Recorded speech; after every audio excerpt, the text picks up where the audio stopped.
नमस्कार दोस्तों, मेरा नाम है मनीष कुमार सिंह और आप देख रहे हैं 4 पीएम महाराष्ट्र और आपका बहुत-बहुत स्वागत। दोस्तों बारामती से सांसद और शरद पवार की जो एनसीपी है उनकी कार्यकारी प्रमुख सुप्रिया सुले जो हैं, उनका मोबाइल जो व्हाट्सएप है वो हैक हो गया। अब सुप्रिया सुले ने कहा कि उनका मोबाइल बंद था, फिर भी उन्हें पता चला कि उनका व्हाट्सएप कोई एक्सेस कर रहा है और उसका इस्तेमाल कर रहा है। सुप्रिया सुले ने कहा कि किसी का भी मोबाइल हैक किया जा सकता है और साथ ही कहा कि इस संबंध में उन्होंने पुणे के जो एसपी हैं ऑफिस में तुरंत उन्हें मदद मिली उनसे और सरकार को इस बारे में गंभीरता से सोचना चाहिए। ये निजता का मामला है। मुंबई के यशवंत चौहान सेंटर में सुप्रिया सुले ने ये पूरी जानकारी दी। अब आप सोचिए कि ये कितना गंभीर मामला है। एक तो व्हाट्सएप तो किसी का भी हैक हो सकता है, लेकिन जो मौजूदा सांसद है, एक बड़ी पार्टी के मौजूदा सांसद, सोचिए उनका व्हाट्सएप अगर हैक होता है तो कितनी सारी जानकारी और कह सकते हैं कि जो सरकारी जानकारी है वो भी उन्हें मिल सकता है और ये अपने आप में बहुत बड़ा मामला है और इसीलिए जो है इस पे इतनी बातें और चर्चा हो रही है।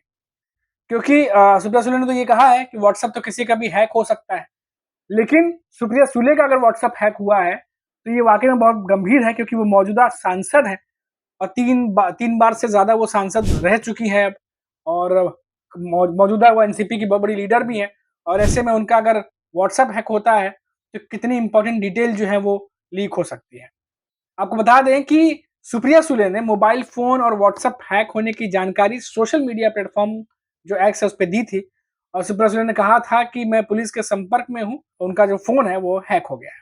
उन्होंने लिखा था कि इसकी ऑनलाइन शिकायत जो है वो दर्ज करा दी गई है, कृपया आप लोग मुझे कॉल या मैसेज नहीं करें। सुप्रिया सुले ने बारामती के यावत पुलिस थाने में ये शिकायत दर्ज कराई थी। उन्होंने इस मामले को लेकर के जिला के जो एसपी हैं पंकज देशमुख को भी जानकारी दी थी।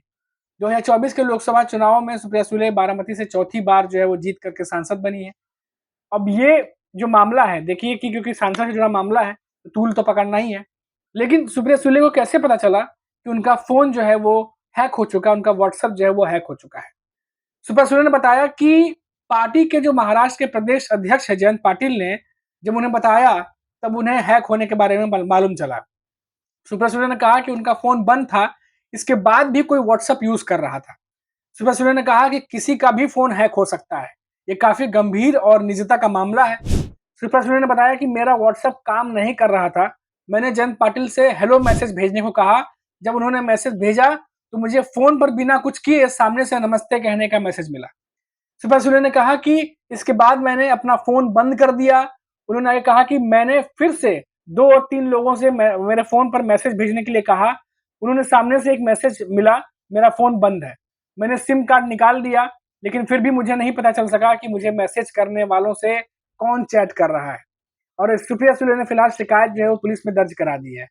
अब ये मामला जो है क्योंकि सांसद से जुड़ा है, तो उसकी जाँच गंभीरता से होनी चाहिए और साथ ही साथ क्या ये कोई साजिश के तहत तो नहीं व्हाट्सएप हैक हुआ हुआ या फिर कोई जानबूझ कर के ये किसी ने करवाया हो या फिर ये किसी फ्रॉड जो लोग हैं उनका काम है।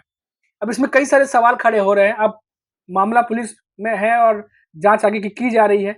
लेकिन क्योंकि पॉलिटिकल पार्टी के एक बड़ी नेता हैं सुप्रिया सुले और चौथी बार वो सांसद बनी है जीत करके और इस बार सभी को मालूम था कि जो बारामती का जो चुनाव था पवार वर्सेस पवार वो काफ़ी दिलचस्प था और सबकी नज़रें उसी पर थी।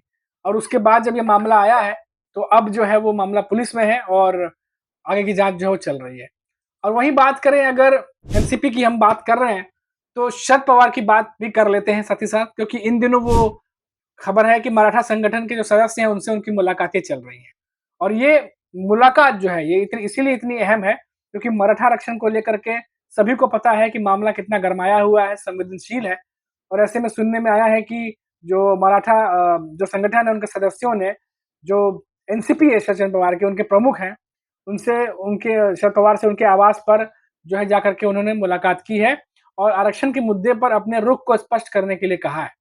इससे 1 दिन पहले सोलापुर में प्रदर्शनकारियों ने शरद पवार की कार जो है वो रोकी थी और काफ़ी नारेबाज़ी भी वहाँ पे सुनने को आई थी और इसके बाद जो मराठा क्रांति जो ठोक मोर्चा के नेता हैं रमेश केरे पाटिल और शरद पवार के बीच हुई बैठक पर आरक्षण जो कार्यकर्ता है मनोज जरांगे ने भी प्रतिक्रिया दी। उन्होंने आरोप लगाया कि उप मुख्यमंत्री देवेंद्र फडणवीस और भारतीय जनता पार्टी यानी भाजपा के अन्य नेता मराठा समुदाय में दरार डालने की कोशिश कर रहे हैं। और उन्होंने शरद पवार और केरे पाटिल की मुलाकात को मराठों को बांटने का एक जाल बताया। जरंगे ने पुणे में पत्रकारों से कहा है कि फडणवीस मराठा समुदाय में दरार पैदा करने का सपना देख रहे हैं, लेकिन उनका यह सपना कभी हकीकत नहीं बनेगा। जरंगे ने आरोप लगाया कि भाजपा नेता प्रवीण दारेकर और फडणवीस आरक्षण के मुद्दे पर मराठों को बटे हुए समुदाय के रूप में पेश करने का प्रयास कर रहे हैं। लेकिन सबके बीच जो शरद पवार से मीटिंग हो रही है, जो बैठकें हो रही हैं, क्योंकि आपको याद होगा कि जो शरद पवार हैं वो खुद जो महाराष्ट्र के सीएम हैं उनसे जाकर के 2 बार मुलाकात कर चुके हैं पिछले 20 दिनों में। और जो करंट मुद्दे हैं, मराठा आरक्षण हो चाहे किसानों को लेकर के, वो तमाम विषयों पर ऐसी खबरें आई थी कि चर्चा हुई है दोनों के बीच में। अब देखिए शरद पवार क्या कह रहे हैं इन सब चीजों पे कि सामाजिक ताना-बाना बना रहे, समुदायों में करवाहट ना हो, ये शरद पवार जो है वो चाहते हैं। मराठा आंदोलनकारी जो हैं वो रविवार को सोलापुर जिले में शरद पवार के वाहन को रोक करके, उनकी गाड़ी को रोक करके बाद में जो है नारे वगैरह लगाए हैं। और उसके बाद जो तमाम जो आरक्षण की मांग कर रहे थे प्रदर्शनकारी, शरद पवार से इस मुद्दे पर अपना रुख स्पष्ट करने की भी बात कर रहे थे। अब सोमवार को महाराष्ट्र के मुख्यमंत्री एकनाथ शिंदे से मराठाओं और ओबीसी समुदाय के बीच आरक्षण विवाद पर चर्चा के लिए एक सर्वदलीय बैठक बुलाने की अपील की है। और अपने आवास पर केरे पाटिल से मुलाकात के बाद पवार ने पत्रकारों से कहा कि यह सुनिश्चित करने के लिए कदम उठाए जाने चाहिए ताकि जो भी बातें हैं वो स्पष्ट हो सके। और मुलाकात के बाद शरद पवार ने यह बात कहा कि राज्य का सामाजिक ताना-बाना अच्छा बना रहे और समुदायों के बीच कड़वाहट ना हो, ये जो है तमाम तरीके से कोशिश की जा रही है। अब देखिए ये जो तमाम बातें हैं ये हमने आपको बताई। अब देखिए क्योंकि जैसे-जैसे चुनाव नज़दीक आते चले जा रहे हैं, क्योंकि मराठा आरक्षण काफ़ी समय से चल रहा है और अब जो है जो मराठा संगठन के जो नेता हैं, जो कार्यकर्ता हैं, हमने देखा कि कई बार शरद पवार की गाड़ी भी रोकी गई। कई नेताओं से जो है उनके वाद-विवाद होते रहते हैं, बयानबाज़ी भी हो रही हैं। और ऐसे में जो तमाम नेता हैं, चाहे वो सत्ताधारी पक्ष में हो, चाहे वो विपक्ष में हो, सभी नेताओं से बार-बार ये कहा जा रहा है जो मराठा आरक्षण की माँग कर रहे हैं कि वो अपना रुख स्पष्ट करें। जैसे शरद पवार को भी रोका गया, उनकी गाड़ी को रोका गया, नारेबाज़ी की गई और उनसे भी कहा गया कि अपना रुख स्पष्ट करें। तो ये बातें जो है घेराबंदी तरीके से चल रही है। लेकिन सबके बीच शरद पवार जो हैं वो लगातार आश्वासन दे रहे हैं और मुलाकातें जो हैं वो चल रही हैं। और इसी बीच एकनाथ शिंदे जो है वो किस तरीके से इन तमाम चीज़ों को रोकेंगे या किस तरीके से इसका सॉल्यूशन निकालेंगे, इस पर भी सबकी नज़रें बनी हुई है। क्योंकि सभी को पता है कि आने वाले विधानसभा चुनाव में मराठा आरक्षण एक बहुत बड़ा मुद्दा बनने जा रहा है। और इसका एक झलक देखने को मिला है लोकसभा चुनाव में, जब बीड़ में और बीड़ के आसपास कई सारे ऐसे लोकसभा सीटें थी उस लोकसभा सीटों पर जहां महायुति को नुकसान झेलना पड़ा और उसका एक फैक्टर जो है वो मराठा आरक्षण को भी माना गया।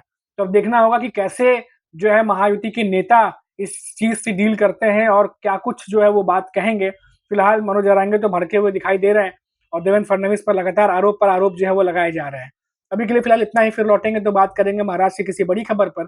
तब तक आप देखते रहिए 4 PM महाराष्ट्र और मुझे इजाजत दीजिए। नमस्कार।